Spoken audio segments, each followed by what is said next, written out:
Hello everyone, welcome back to my channel. আমি পাপিয়া, তোমরা দেখছো বংকন্যা পাপিয়া ইউটিউব চ্যানেল। তোমাদেরকে আরও একবার ওয়েলকাম জানাই আমার একটা নিউ ডেলি ভ্লগে।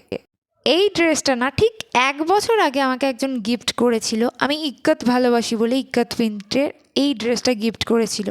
আর এটাই আজকে অল্টার করাচ্ছিলাম। অল্টার করাতে করাতে দেখি একটা পার্সেলও চলে এসেছে। আমি ফ্লিপকার্ট থেকে একটা সানগ্লাস অর্ডার করেছিলাম, যেহেতু আমি কিছুদিন পরেই বেড়াতে যাচ্ছি আর আমার সানগ্লাসটা না আমি খুঁজেই পাচ্ছিলাম না। কিন্তু এটা ওপেন করে ও মা, এ কি! আমিও অর্ডার করেছিলাম একটা ব্রাউন শেডের সানগ্লাস, আর আমার কাছে এসেছে দেখো এই রকম একটা মাল্টি কালারের সানগ্লাস। এই টাইপের সানগ্লাসগুলো না আমার স্পেশালি খুব খারাপ লাগে, তো আমার সাথে এইরকম কখনো হয়নি। রিটার্ন তো করবই, তার আগে একবার পরে দেখে নিলাম। দেখো পরার পর কিন্তু আমাকে একদমই ভালো লাগছিল না।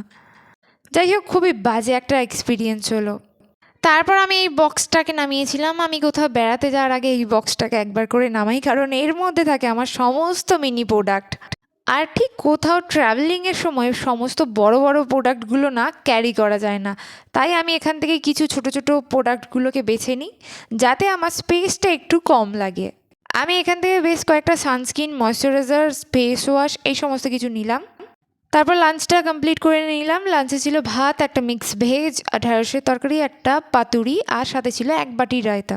তারপর ইভিনিংয়ের দিকে আমার মনে হলো যে আমি তো কোনো স্কিন কেয়ারই করিনি, ফেসটা তো একদমই ডাল হয়ে গেছে, তো চলো একটা ফেস মাস্ক অ্যাপ্লাই করা যাক।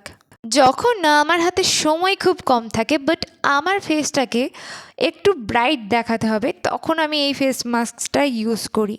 এটা মাস্ক এবং স্কাবার দুটোরই কাজ করে একসাথে। মাস্কটা অ্যাপ্লাই করার পরে আমি বসে গেছি ব্রাশগুলো গুছাতে, মেকআপ প্রোডাক্টগুলো গুছাতে এবং স্কিন কেয়ারের যে সমস্ত প্রোডাক্টগুলো নিয়ে যাব সেগুলোকে গুছাতে, কারণ হাতে একদমই সময় নেই। নেক্সট ডে একদম আর্লি মর্নিংয়েই আমাদেরকে বেরিয়ে যেতে হবে। তো আমি এখানে দুটো পাউচ নিয়েছি, একটাতে স্কিন কেয়ার, একটাতে মেকআপ, সমস্ত প্রোডাক্টগুলোকে নিয়ে নিয়েছি।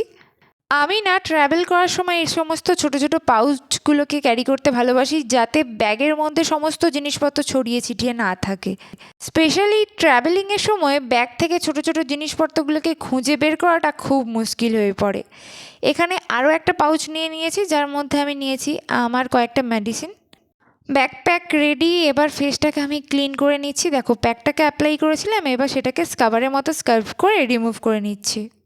তো চলো আজকের ব্লগটা এখানেই এন্ড করা যাক। ভালো লাগলে প্লিজ একটা লাইক শেয়ার করে দিও, আর আমার চ্যানেলে কেউ নতুন এসে থাকলে প্লিজ চ্যানেলটিকে একটু সাবস্ক্রাইব করে দিও। টাটা।